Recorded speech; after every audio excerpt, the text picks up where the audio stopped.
Good evening, everyone. Thank you so much for joining us this evening for a wonderful conversation on Social Security, the down and dirty. We are very happy to be joined by two special guests, Michael Leiner and Jennifer Morgan, who are both attorneys. They are from an organization called Elevate Disability. And I spelled Jennifer's name wrong on the invite, so it says Margan, but it's Morgan, my bad. Over. Michael practices law in Ohio, and Jennifer practices in Colorado, and they have, definitely taken an interest in dysautonomia and helping educate patient communities about their rights under disability, Social Security disability law, and also Social Security income. And we know it can be a complicated process, so without further ado, I wanted to invite them to give their presentation, and we'll take some questions at the end. So if you want to use your go-to control panel, you can type some questions into the control panel. We'll try to get to them at the end. All right. Okay, Perfect. I'm going. Jennifer, did you want to go ahead? So yeah, well, yeah, I just want to thank Lauren so much for having us. We've been really excited. I think we planned this presentation, I don't know, several weeks ago, maybe even 2 months ago, and we've just been excited. Preparing for it has been really fun, and we just appreciate the opportunity to kind of teach you our passion and then hopefully provide some helpful information to each of you that will benefit your own lives. So we just put a brief personal slide in. If you see the cutie in the black and white picture, that is my son Hudson, so on the left side. So I founded Impact Disability Law. It's based in Denver, Colorado in 2017, but have been taking cases all over the country, which has been really fun to just kind of see how different regions work, and we're going to actually talk a little bit more about that in a minute. My first career was working as an elementary school teacher, and then I've spent a lot of my law career doing education law and transitioning now over to disability, which has been great. But yes, Hudson is my little guy, and he is amazing. So anyway, that's a little bit about me. Michael?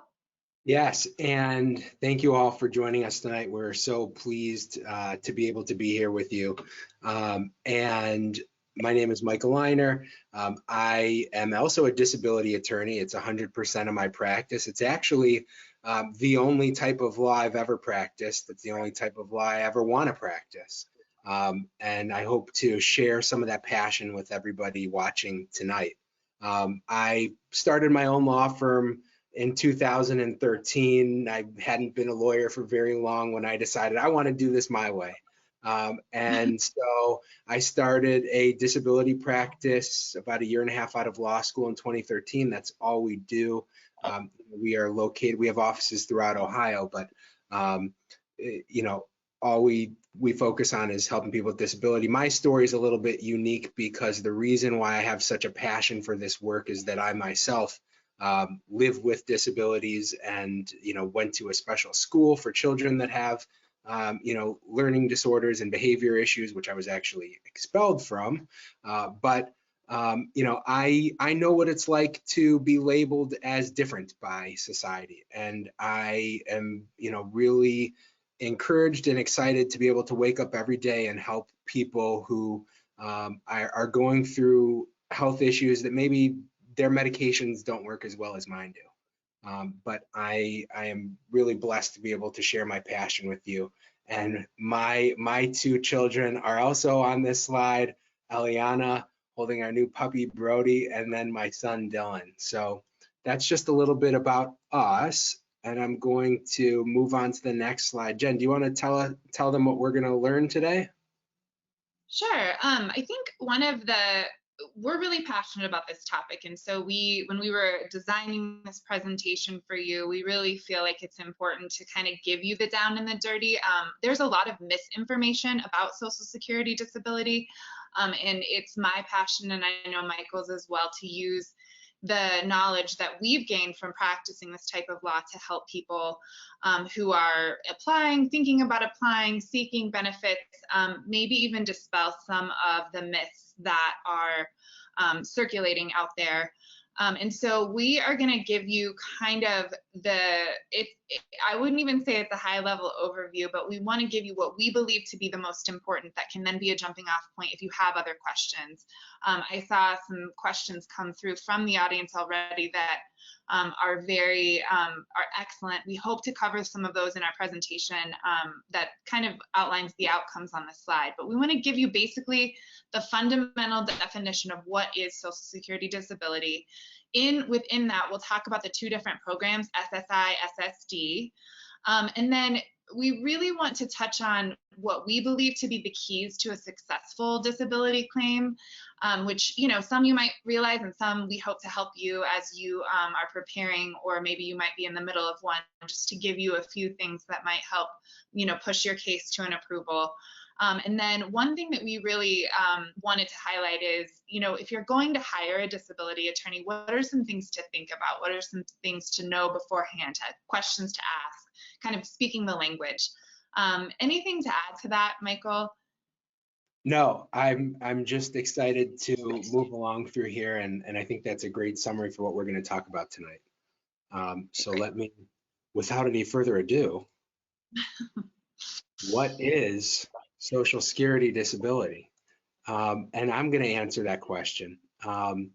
This is a very and I want to allow everybody to exhale a little bit. This is a very text-heavy slide, and the rest of the presentation isn't going to look so much like this. But Social Security disability is unique because it has its own definition. There's a lot of ideas about what disability is, but Social Security disability, which is a program offered by the Social Security Administration, multiple programs in fact, has its own unique definition.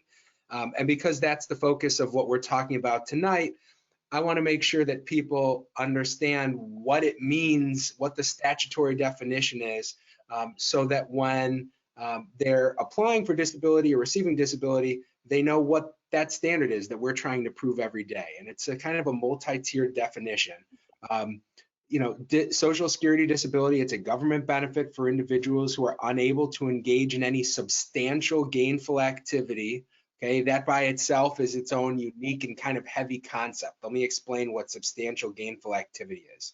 Essentially, somebody is working at a level of substantial and gainful activity. They're engaging in SGA.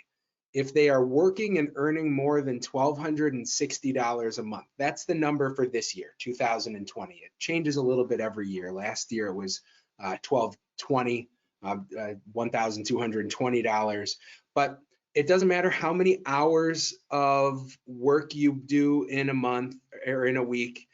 It doesn't matter what type of work it is. It is any type of work that is for pay or profit that you are earning more than $1,260 a month is substantial gainful activity. Okay, so that's the first part of the definition. And then continuing, unable by reason of any medically determinable physical or mental impairments. Okay, so that's kind of the second part of the definition of disability. It's important that people understand you can apply for these benefits, and we're going to talk about the different programs, but you can apply for any of the benefits that are offered by the Social Security Administration with physical or mental impairments, or both. And actually, when I say or both, it's really important because a lot of times people will come to me and say, you know, I'm applying for disability because I have a back condition. And I think that's what we should go with. And then I only later uncover that they might have dysautonomia. And what I want to make sure people understand is it's kind of the kitchen sink theory. When you're doing an application for Social Security, list every medical condition you have that is causing functional limitations, physical or mental, okay? So that's the second part, is the physical or mental impairments. And then the last part, it's called the durational requirement. And those impairments must be expected to either result in death, so like a very end stage cancer or something that's diagnosed somebody's expected to go downhill fast, or which has lasted and can be expected to last for a continuous period of not less than 12 months. And that's mostly the area where Jen and I live, is in proving that our clients have disabilities that are going to keep them from doing any work for at least a period of 12 months or more, a year. So it's a very, again, and I want to let everybody know this is probably the most convoluted slide you're going to see tonight. If you get through this slide, you can make it with us to the finish line, I promise. But that is Social Security's definition of disability, and it's unique from so many of the other pro-government and non-government programs out there that offer disability benefits. Mm-hmm. Yeah, and I think the three keys there, kind of how you broke that down, are the SGA, the impairments, and the durational requirement. And so I think if you can just carry away those three concepts, there's nuances in all of those three concepts that might be different, from case to case, that are in fact different from case to case. But filtering kind of your situation through those are going to be what's helpful to say, okay, am I even eligible for this program? So let's go ahead and move on to the next slide, which talks about the two main specific programs, SSDI and SSI. What we try to do here is compare the two so that the differences are really apparent. And so I think that we found that work history, health insurance, and monthly benefit is the best way to kind of organize through that. But there are other differences that we can go into, but these are the ones that you're going to want to be able to, these are the down and the dirty. These are what you want to take away from the two different programs. When I talk about what the differences are between the two main programs that Social Security offers, SSDI and SSI, one stands for Social Security Disability Insurance, and you'll see that is the benefit that's based primarily on working and having paid into Social Security. And SSI, which is Supplemental Security Income, which doesn't require you to have worked at all. I'll get more into that in a minute. I actually like to start by talking about what the differences between the programs are not, because there's so many misconceptions about the differences between the programs. I will have people come into my office and say, I only need the short-term one, as though SSD might be like a longer-term disability benefit and SSI is maybe like a short-term disability benefit. There's misconceptions about, I need the one that's for more severe conditions, or, and one is like an upgraded version. Those are not the differences between the programs. As far as what the definition of those, the last slide where we talked about what you have to prove, how long it's going to last, what types of impairments qualify, it's the same.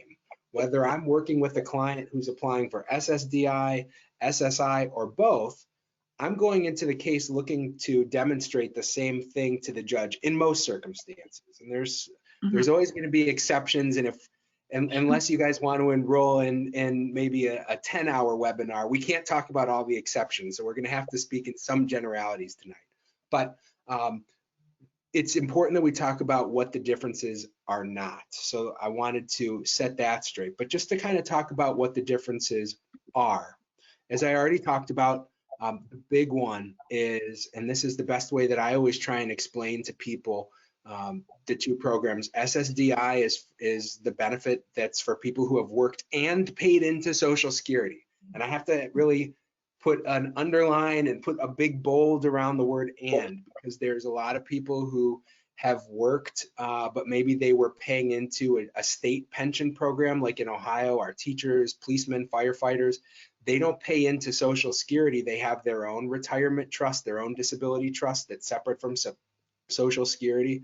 There's also people who work, but self-employed people, very often what I'll see is they're zeroing out their income, which is, because they've got so many expenses on their work, but because they're not actually paying taxes, they're not earning quarters of coverage that goes towards the disability programs. So disability is for people who have worked and paid into Social Security through taxes, okay? The general rule of thumb is that you have to have paid in for 5 of the 10 years immediately prior to becoming disabled. So on whatever date you say you became disabled by, which is the date that you became totally unable to work, not just the date you were diagnosed, but the date that you became unable to work, you generally have to have paid into Social Security for 5 of the 10 years immediately beforehand. It works a lot like a car insurance plan, where as long as you're paying that, monthly premium, you remain insured. But after a while, if you stop paying the premium, your insurance lapses. So that's a good way to understand the insurance nature of it and the work requirement. On the other side of the aisle here is SSI, where there isn't a requirement that you have worked ever. So, a lot of times SSI claims are for individuals who are younger. Maybe they haven't had a chance to work because they were diagnosed or became sick younger in life. A lot of mental health cases are SSI only. But instead of it being based on work history, it's going to be based on somebody who has limited income and resources available to them. So the general rules here, and again, there's a whole list of them, but here's the big ones. Somebody can't have more than $2,000 in assets for a single person or $3,000 in assets for a married couple, but Social Security is not going to count the value of a home if you own it. So that's not considered a countable asset. Or one car if it's used to get to and from a doctor for a single person, two cars if they're used, for medical transportation for a married couple. Those aren't going to be counted as assets either, because you can see real quick how the value of just about any car, any house would be over that $2,000 asset or $3,000 asset requirement. One thing I wanted to clarify too is owning the home, but living in the home, correct? You have to be living in the home. Okay. Thank you. Okay. And just want to make sure. It's not a situation that I see a lot, but I have absolutely seen a lot. And these are the situations that make me want to pull my hair out, when I will have clients who inherited land in the middle of nowhere that is totally valueless, but Social Security or the IRS somehow values that land at being worth $50,000. They don't live on it. There's no dwelling on it. They live there. You can be homeless. And because you have that land that's in your name that somebody else has attached value to, that's an asset, and it's a countable asset that can keep you from collecting disability. So thanks for making that point, Jen. And we'll talk more about, I think, hiring, your attorney at a later time. But I just had a client I was talking to today that said, well, I'm just going to be completely honest with you. And I said, thank you so much, because you do get to the point where you discover these things later on, and I can help much better if I have all of the information up front. So if you even think that, there could be something at all during your claim that you should bring up, it should be brought up, just so that, there's nuances to the programs that aren't that obvious. So my least favorite client line. I'm going to be perfectly honest with you, because then was everything else said a lie? Right. Right. Okay.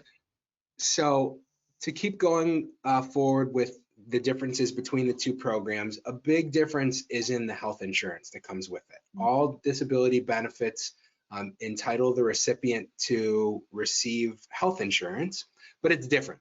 For SSD claims, SSDI comes with Medicare. However, it comes with Medicare after being in a Social Security pay status, which there's a 5 full month waiting period on, for 24 months. So when you add it all up, after 29 months of being disabled, you become eligible to receive Medicare from the federal government. It makes sense because SSD benefits are very much wrapped into retirement and survivors benefits, and everybody associates Medicare with retirement. It comes with disability as well. One way that I like to explain what SSDI benefits are to people, it's like drawing your full retirement benefits early because you can't work anymore. So that's what comes with Medicare. On the other side, SSI comes with Medicaid, which is health insurance, but that's going to be through your state local government and not through the federal government. So there's different rules there. Medicaid rules are similarly based on needs, so you can kind of see how SSI gets linked together with Medicaid. And then there's a lot of difference in terms of the monthly benefits and how much they are and how they're calculated. With SSDI benefits, the amount that somebody receives every month, it's called the primary insured amount. It's determined essentially based on how much the worker paid in to the system over the years. You know, so the longer you worked, the higher your income was, which means you paid more taxes, the greater your monthly benefit's going to be. When it comes to SSI and what the monthly amount that somebody receives is, it's statutorily fixed every year. So every year, Congress decides how much money an SSI recipient is going to get as their max. This year, it's $783. And then they actually can have, and this is frustrating for a lot of our clients, I know you see this as well, Jen, there's a lot of deductions when people don't have certain expenses, like they're not paying for their own apartment or they're receiving food stamps. It's just called food and shelter deductions.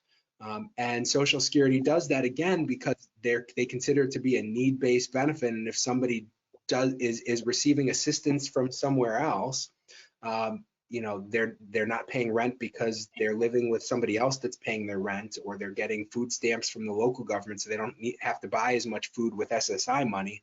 They're going to deduct how much they'll give that person every month. And there are ways to show that that person is contributing to rent, paying for their own food to make sure that they get the full $783. But that is something that happens a lot that I want to talk to people about. And then this is another big difference between the two benefits. Is in the back pay. What is back pay? You're nodding. Do you want to explain what back pay is, Jen, or would you like me to? I want you to keep going. I have one other question on this slide, and then we can get to the juicy stuff. I'll get through this, and then I would love to answer your question. Okay. Back pay is when somebody applies for benefits, there's a wait time. And so what back benefits are is it's the money that is paid out to them to account for the period of time that they should have been receiving benefits, but they were waiting for an answer on their application, but weren't. And you know, this is a process where there's often a fight and a lot of appeals. And we're going to talk about that because a lot of what Jen and I do, our job is to help people through the appeal process. But you know, the longer that this process takes, the more back pay there can be. And that's a difference between the programs. With SSDI benefits, somebody can actually receive back benefits for up to 12 months before they've even applied for disability. Where we see this a lot is when people, get sick or injured, and they just wait a really long time to apply for disability. They think they're going to get better. They think that their body's going to heal. And so they don't apply for disability right away. They think, I'm just going to go back to work. I'm just waiting for, you know, my boo-boos to heal. And but if they ultimately don't heal and they apply for disability and they're awarded and they demonstrate that they were disabled even before the application, they can receive back benefits for up to a year before applying. SSI, again, remember, it's a needs-based benefit. You're only eligible to receive disability beginning in the month after you apply. So it's June 23rd today when we record this. If somebody were to apply for SSI benefits today, even if they were to demonstrate that they became disabled 5 years ago, the first month that they could be eligible to receive a check from Social Security wouldn't be until July of 2020. So it's the month after you apply. That's another big difference. Jen, you want to chime in with your question? I think one thing that I just want to make sure we touch on is a concurrent claim. So could you be eligible for both SSI and SSDI at the same time? Which is a question that I get a lot, and not even, I don't think some clients are even aware of the possibility of that. And so I just wanted to make sure that we touch on that. Yeah, and there certainly is overlap between the two programs. Thanks for asking about that. And I'll talk about the areas, the circumstances where we see that often. And I actually just kind of talked about a scenario that we will see very often where that comes into play. Where somebody might be eligible for both is when that waiting, I mentioned how there's a 5-month waiting period to be eligible to receive SSD benefits from the onset of disability. But SSI doesn't have that waiting period, which is actually, I've spoken to legislators about that before, and there's actually a bill before Congress right now to eliminate the waiting period for SSD recipients, the 5-month waiting period. Where there can be overlap is if somebody becomes disabled, immediately applies for Social Security, they're not eligible to receive SSD benefits right away because they're in that 5-month waiting period, but they still meet the needs test for SSI. So for a period of time while they're waiting for SSD benefits, and in this scenario, I'm making the assumption, as it usually is, that SSD benefits, the monthly amount, the primary insured amount that I referenced earlier, would be higher than that $783 a month. But during that 5-month waiting period, the person can be back paid or receive SSI benefits. Even if they were awarded the next day, they could receive SSI for those 5 months until the SSD benefits kicked in. So that's one scenario. Second common scenario is if there's a lot of people who they have earned enough quarters of coverage through their work to receive SSD benefits, but maybe their monthly payment amount is lower. Maybe they didn't have particularly high paying jobs, or they worked enough to qualify, but their work history was a little spottier. And so their monthly payment amount might only be $500 or $600 per month. SSI will kick in to make sure that they make it at least to that federal benefit rate. That's that $783. Supplemental, that's the key word, supplement, security income, to get them up to that minimum amount. So there can be overlap, there frequently is overlap, and that's where we see it most commonly, I think. Perfect. Okay. Thank you. I'm going to move forward here. I think we're ready for the next slide. Yes. Perfect. Okay. So I think now is really the time where we want to highlight some things that may not be as obvious as some of the more, requirements that are listed in statute.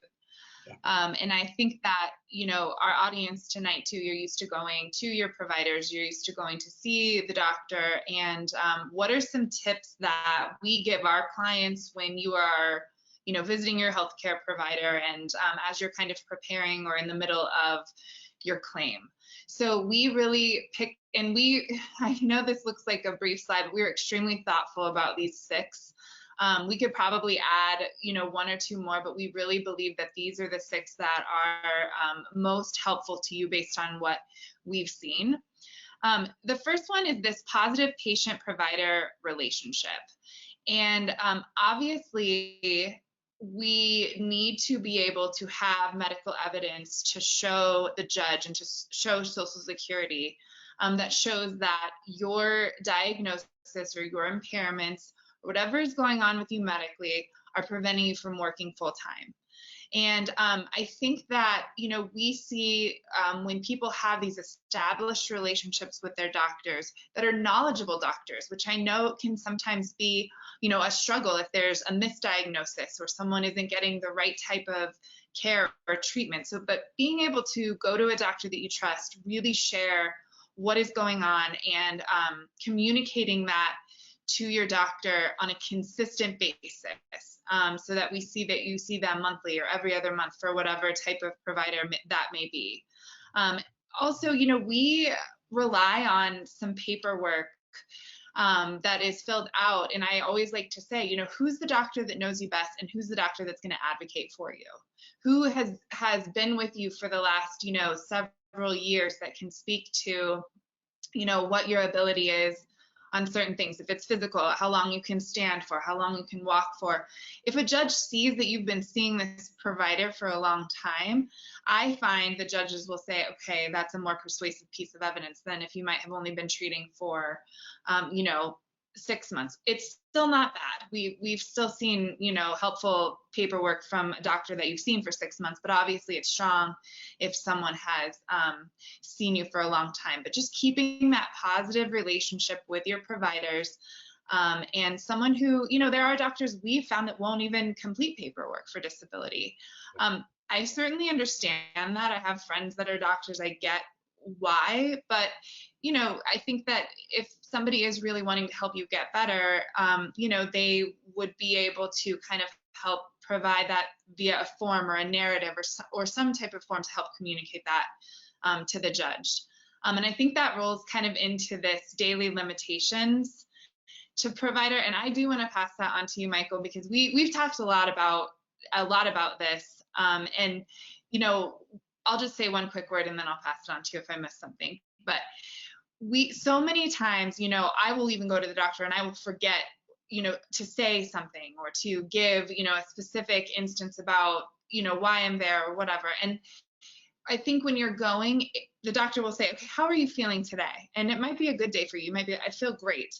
That is what's recorded in your medical evidence, which is not bad, but it might not be as helpful as if, you were describing over the last month when you were feeling foggy or you weren't feeling as, great as you were that day.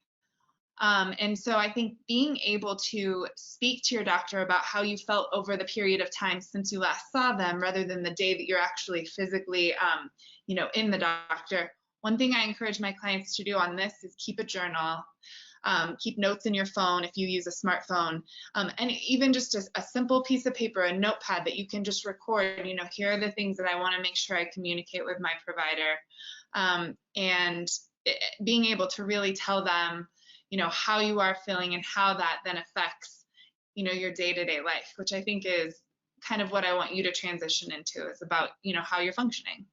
Yeah, I end every new client intake the exact same way.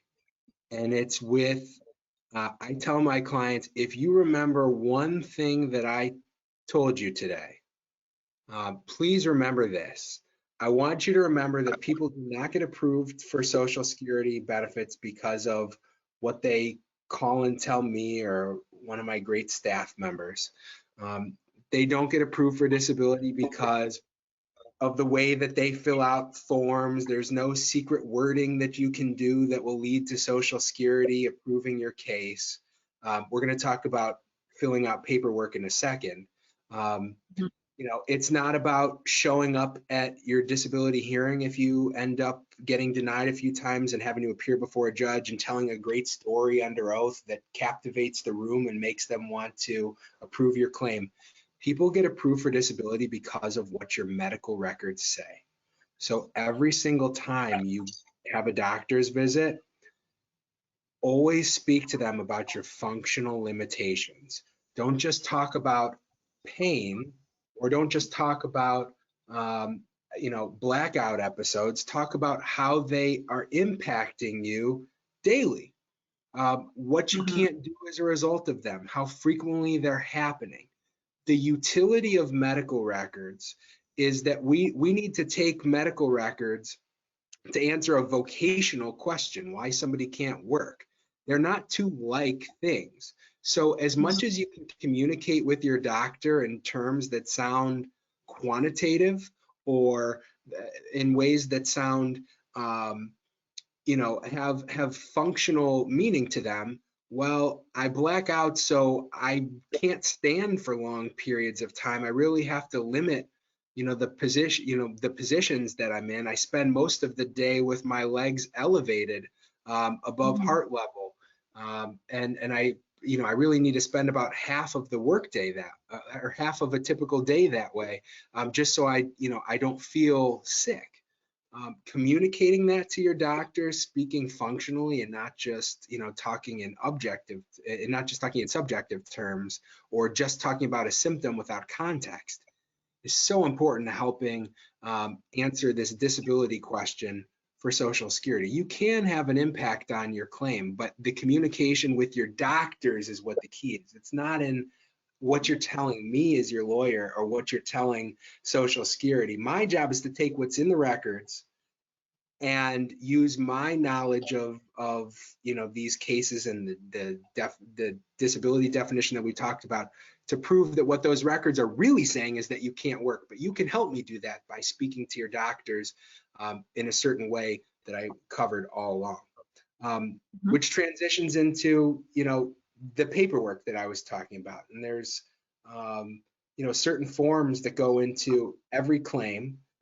When as soon as somebody applies for disability, Social Security is going to send them a form that's called a function report, which asks them about activities of daily living, what they do on a typical day. Social Security is also going to send a work history report. And it's important for people to understand, as I was speaking about earlier, Social Security does not send these forms for the purpose of helping your claim. They send you these forms hoping that they will trip you up into creating harmful evidence. And so what's so important is that when you receive these forms from Social Security, you fill them out in an intentional and conscientious manner and actually think about what you're writing. Because, if you, for example, a great example that I give is on the function report, it asks if somebody cooks, or if somebody, I think the way it asks the question is, does somebody prepare meals? Well, yeah, I prepare meals. I make a sandwich. I pour a bowl of cereal. To me, that's just surviving. That's not cooking, except when somebody just responds yes to a question like that, instead of then going into an explanation of, I can prepare meals, but I'm limited to, to doing things that are very quick, that allow me to put my feet back up as soon as I can. Those are the things that can be really helpful in a successful disability case. And that's what I'm looking for, is really just making sure that my clients don't put their feet in their mouth by filling out forms incorrectly along the way. I know you have a few tidbits to add about, filling out forms and maybe on the work history report, Jen. Yeah, and it's, an innocent mistake. I don't think anyone's ever trying, but one of my favorite things kind of that you and I have talked about is it's not the time to have an ego. It's the time to kind of break that down. One example is, you have been working as the title indicates on your job as a supervisor, and that's just the title that your company has given you. However, you don't actually have supervisory responsibilities, but Social Security will hang on to that supervisor title. So actually really being able to kind of name the job that you're doing is one other thing that I look for all the time in those forms, just to make sure somebody doesn't shoot themselves in the foot, so to speak. I think that, and I know we had a couple of questions about different parts of the form, so I want to acknowledge that we will get to those at the end of the presentation in terms of form filling. And then if you do have specific questions, we're happy to kind of run those by you, just to help you figure out, what is the best for your individual case. I don't have anything else about the form filling, but the form, do you have anything else that you wanted to say, Michael? I think we've covered forms for right now. Okay. So with a lot of the paperwork and the forms and everything, obviously it's a very deadline heavy process. I don't think we need to go much more into that, other than there are deadlines associated with the different appeals. It is important to meet those deadlines and to pay attention to those and just to be aware of them. So I think that's pretty standard in terms of making sure that you're on time. And I think that brings us to the disability definition under SSA. And, one of the things that I hear is, well, I don't understand why Social Security denied me. I'm disabled under this program, or, my doctor said that I've got this disability. And while that is or may be true, Social Security has some very specific definitions about what disability is. So understanding that they are different programs, there are different requirements, and there are different ways to be found disabled. So if you don't exactly align with a Blue Book listing, which is kind of their fancy term for their rules or their requirements or their elements for disability, then there are other ways that you can meet that requirement under SSA. So it's just kind of a misconception that people have about, that those program definitions translate from one to the other, because they definitely don't. And last but not least, it's the one we hope for the most. Patience and understanding. No, I think it's just a good reminder. It's a long process. And, one thing that is so important is that I believe that I, love what I do is I can own part of this process, hopefully most of it, so that, my clients can work on getting better and treating and not focusing on the emotional drain that this process can and does take on clients. I hear sometimes, when my cousin in this state got approved in 2 months, why is mine taking 12 months? And I, always say, I can't explain why Social Security takes longer, why different people get approved. If you can find an attorney that can get you approved in 2 months, you should definitely hire that attorney, because it is, But not they don't common. exist. And it's not that they don't exist because you can't get approved in 2 months. There's not an attorney that you can hire that can make a claim go faster than any other attorney. And I think that's Right. the key point. I mean, People do feel that way, and I think they've heard that. And it's just, I've done my best to try to find ways to make the process more efficient and speed it up. And, unfortunately, we're at the mercy of this big system. So I'm very confident in saying something like this to a group that logs on to a webinar later in the evening when you could be eating or doing something else with your families. I imagine that if any of you are applying for disability, or if you are maybe helping a loved one, if you're a provider or just a supporter, I imagine that you're somebody who researches. Fair assumption. And the bottom line is that, and I truly think this, most attorneys who are out there are doing the best that they can for their clients. They're not hanging on to paperwork to make a case go longer.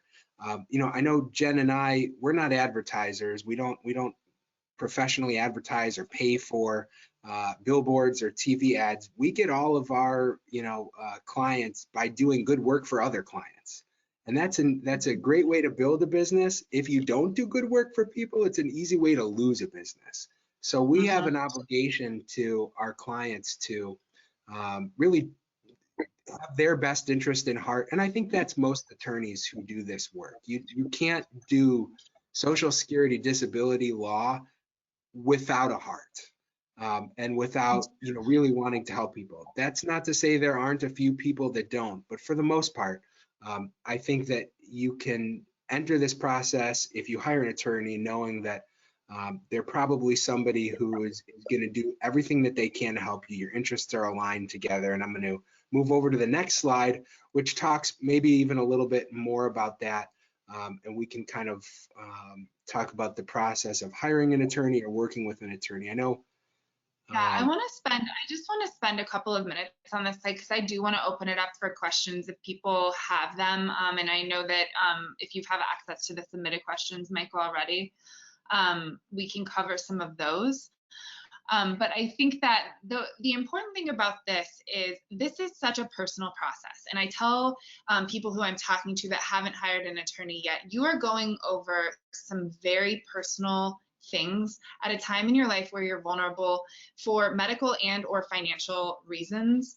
And it's hard and it's emotional. And so I like to say, make sure you find someone that you're comfortable with, very similar to your medical providers.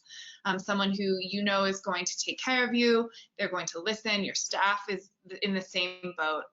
A lot of my clients I've heard were very hesitant to contact us because they didn't feel like they could pay for an attorney and they didn't know how our fees worked. Disability attorneys work on contingency fee basis only. So we only get paid when we win your case, and that payment comes from Social Security. And so the nice thing is we don't have to exchange funds. But, I even talked to a gentleman earlier today who was really worried about that and worried about my retainer, which I get. That's typical practice for hiring attorneys in other fields, but that's not the case here. Let's see, information ready and at hand. I cannot tell you how helpful it is when you have the information about your doctors, your medication, those types of things kind of organized and in a list or easily accessible, because those are the pieces of information that we need for your forms, for the paperwork, to make sure that we've got all of your medical records in our files and it's complete. Medical support, we've touched on how important it is to have the evidence in your file and have that positive relationship with your treating physician so that you can access that evidence. And transparency with doctors. I think that we already covered that. You know, we can touch on the last thing, but I think sometimes, you know, we find people who really don't want to even apply for the program because they feel ashamed or embarrassed. And I understand that certainly. I've just come across a lot of people who have that common feeling. And I actually love those clients because it just shows, like, I know that they would be choosing a different path, but this is exactly what this program is designed for. And so I just encourage my clients that if that is them, you know, this is why we have this support and this benefit for you to take advantage of. So I just talked a lot at you. Michael, do you have anything to add? And then I do kind of want to open it up for questions for the last few minutes. I think that throughout the rest of our presentation, we've kind of worked in a lot of the other things that I would like to say. Okay. So I think it's okay if we spend some more time on questions. I just want to encourage everybody and let you all know, you know, even once the presentation's over, Jen and I are more than happy to answer any questions you have. You can email us. You know, her and I have our own private practices, but what we're doing here today, this is our passion. This is what we do, is making sure that people have good information about Social Security. That's why we started Elevate Disability. It's not a law firm. It is Elevate Disability doesn't have clients. It is just us informing the public about these benefits because we think there's so much misinformation out there, and we want to make sure that we're not perpetuating misinformation where we can have a hand in giving people good information. So please don't hesitate to reach out to either of us.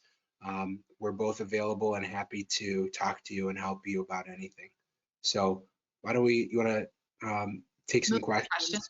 Yeah. Yeah, so I think we covered a little bit. One of the questions we received is the medical testing or a clinical note language does one need to show to substantiate the disability?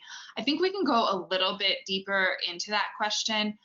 And what I hope that we've touched on is that it's going to be your medical evidence in your record as a whole. I do believe that for certain judges, they're looking for certain things, specific things, but the most, I would say, healthy cases in that sense are consistent treating over a long period of time, and that your testimony, if it gets to a hearing level, should it get to a hearing level, can actually corroborate, yes, this is how they've lived for the last several years. Obviously, when there are diagnoses or there is more objective evidence in the file, it's going to help your case and could put that over the edge. But I don't know in terms of there is like a magical piece of language that would, automatically grant someone disability. There's not. But and what I want to piggyback on to what you're saying that I think brings everything together, Jen, is the importance, and I think you're saying it without specifically saying it, is the importance of specialist treatment. And I think that that's where a lot of the language, the key lingo can come from. But again, it's not going to come from filling out forms a certain way that Social Security sends in the mail. It's not going to come from your testimony at a hearing. It's going to come because you're seeing the right medical professionals for your case or for your health, who are documenting things properly, and they're using the right lingo. Taking a step back from that, one challenge I see, and listen, healthcare in America isn't perfect. If you live in a more rural area, you might be 100 miles away from the nearest cardiologist or neurologist, and it's not always easy to get in to see a specialist. They're certainly more expensive, and all health insurance companies are going to restrict your access to them because it's more costly. But I encourage as much as possible my clients to see specialists, because when all they're seeing is primary care doctors, they're often shocked about how sparse their records look. And they thought that they were attending their appointments and giving good information, but when they look in the medical records, what they see is really a lot of the conversation was missed. It's not a problem with the doctor. The doctor isn't not doing their job. It's just, would you be seeing a doctor for something that's so serious that it's keeping you from being able to do any work at all? And then that doctor walks out of the room and goes and treats the common cold in the next patient room. To me, I would want to make sure that I was seeing somebody who had special knowledge about, the conditions that I had. And I think that when I look at my more successful claims, I'm seeing records and consistent treatment from that higher level of care from those specialists. There's the right testing done, the right, diagnostics, and the right lingo is being used in those records. But again, it's not the testimony, it's not the form filling.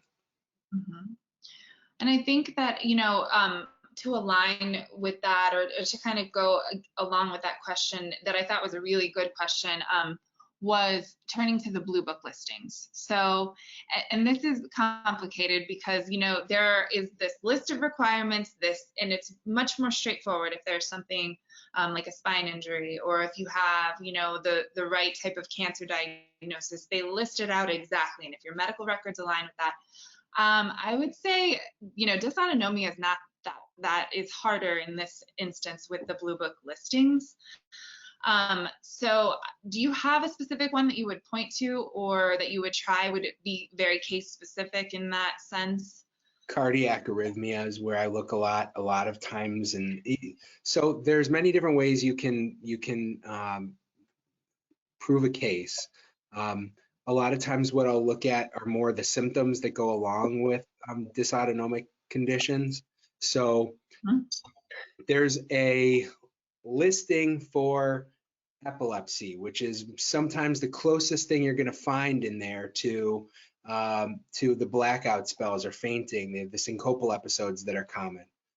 And so I might try and argue that even though somebody doesn't have this diagnosis of epilepsy because they have POTS, the way that their POTS manifests itself is just as disabling as somebody who is disabled because of epilepsy or because of cardiac arrhythmia, a similar heart condition. So there's many different ways to look at it. It is unfortunate that there isn't a specific listing on point, but there are many different places that I've looked and been successful arguing in the Blue Book. Well, and I think that, one of the things that is helpful is, the RFC forms, and that leads to the next question is there a form that addresses this most thoroughly? Is it better to ask one doctor to fill out multiple types of RFCs or to have different doctors fill out different forms? I love these questions because it's, obviously, like you said. Can we talk about what RFC is so everybody who's listening knows? Yeah, I think you've referenced it several times, but your functional capacity. So it's basically what the judge is looking at to measure what can you do in a specific day, and more specifically, what's preventing you from, what are the functional limitations that are preventing you from working full time? I know that, I like to have more than one in my file. It depends on really what's going on with the client, but I would say that I, in this instance, would absolutely have an RFC that was specific. And even if I had to insert, more specific questions, I'm thinking about a case that I had where my client was, trying a lot of different jobs and consistently, blacking out and fainting. And so she thankfully was reporting that to her doctor quite frequently. And that doctor was actually able to take that and then insert that into a form that we had kind of customized from a different RFC form to speak to those specific things. But those little details in there that are just a little bit different than kind of a normal physical or mental RFC, again, if your doctor is willing to fill that out and willing to do, a very good job explaining how the diagnosis prevents you from working full time, that's when I see the strongest favorables. I do believe that it's important to have letters and statements from doctors in this instance describing what's going on. We call that narrative evidence, and if a doctor is willing to, kind of outline that, I like to submit like specific bullet points. Please touch on the following, because a lot of my doctors like to focus on the specific diagnoses. And again, I'm trying to get them, how does that then affect the ability to work, which, you know, obviously that's what they do. So then let's get one step further in the analysis. I think that's answered those questions thoroughly, I hope. Yeah. There, I think we do have time for two more, and these talk about the forms. Should we circle back to the forms? One, Michael says, what is prudent to add in the remarks part of the application? You know, and this is a question that I get a lot, and I just want people to remember what I said earlier. There really isn't lingo that you can use that's going to talk Social Security into a proven case because you gave a really compassionate remark session. I wish it worked that way because I'm a great writer. I'd win every case at the initial level. I'm pretty confident of that. But the reality is what's important on the application is that you make sure that you have given them all of the doctors and sources of medical record where they're going to find records to support your claim. That's what's missed. It's not that you didn't go into enough detail in your own words about your disability.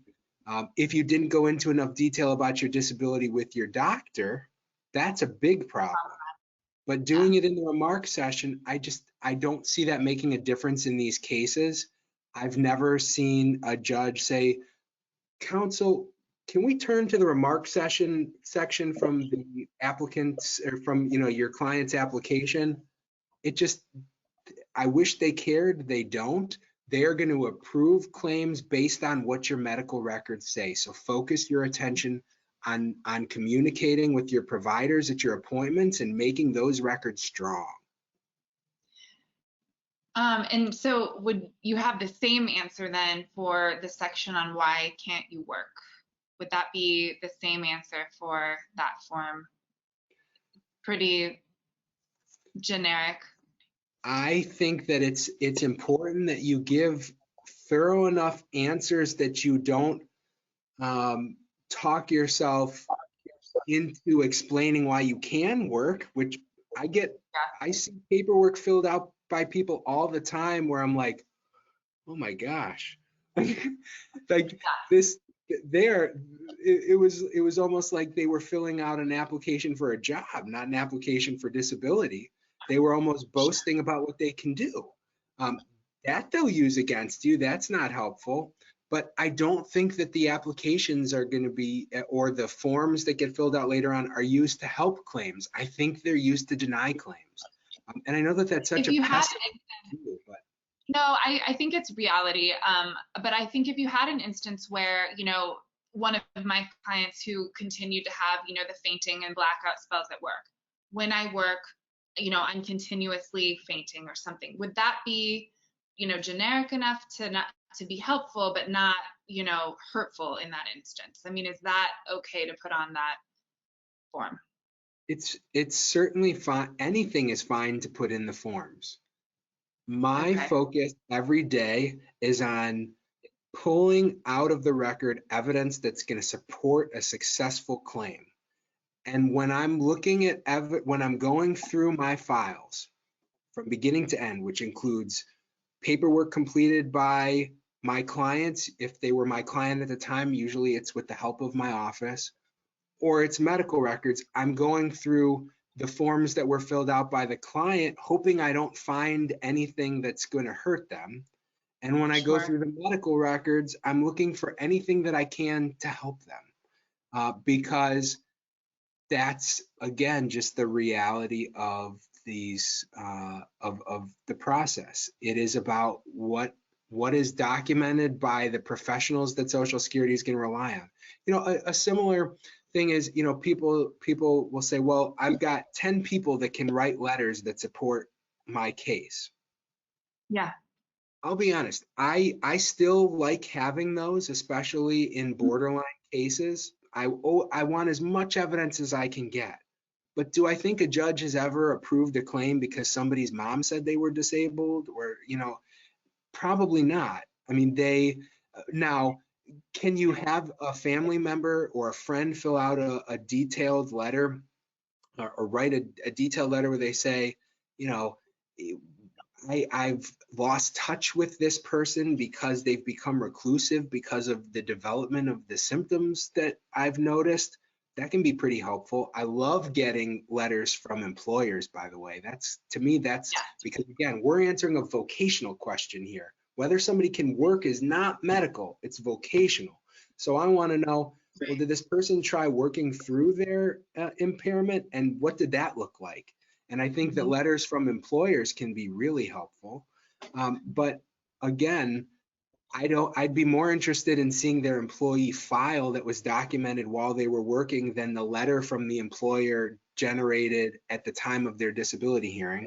Just like I want to see their medical record more than I want to see the letter from their family member or friend or their own words about why they can't work, because that's what's going to make the difference here. It's very outcome focused. I know that's something you and I talk about all the time, Jen, is outcomes, and how, you know, my job is to get you to the finish line. I want to help you win this race. I don't care what we've got to do to get it. I want to pull the best evidence out of that file. What do I need to prove? How do I prove it? Yeah. Well, and I think that, you know, is a good strong note to end on. I do want to be, you know, mindful of the time, and again, just want to reiterate, so many thanks for joining us at this, you know, later in the evening hour. We really appreciate it, and I really do feel honored to have been able to spend, you know, the last hour kind of educating and talking about something that I'm so passionate about. So thank you. Yeah.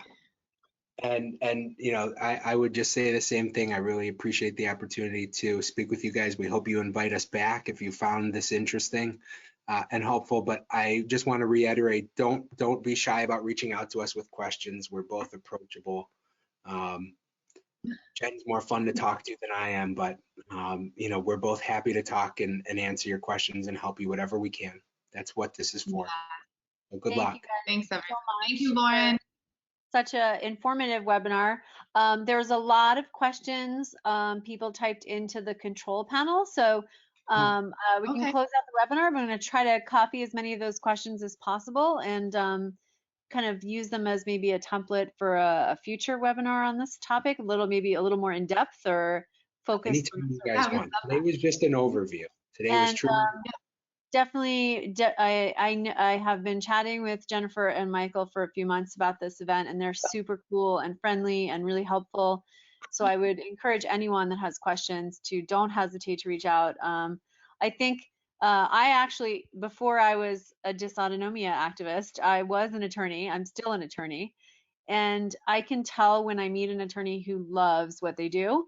And these two people have picked the right fields. They're very passionate, and you want an attorney who cares as much about, you know, helping patients and helping and really advancing their field and sort of getting the best results for people who need these programs, which are so often maligned. I was myself, I was on disability for a little while, and it was a struggle to accept that, like, you know, attorneys aren't supposed to need money, right? And I was like, oh God, I can't work. I have $80,000 in medical bills, and it was a really hard time in my life. And so don't be ashamed of that. You know, those programs are there for when you need them, and maybe you don't always need them. Maybe you do always need them.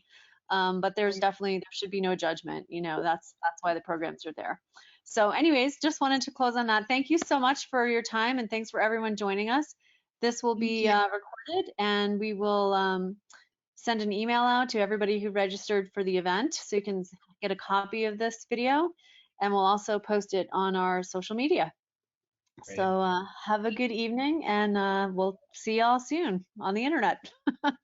Bye-bye.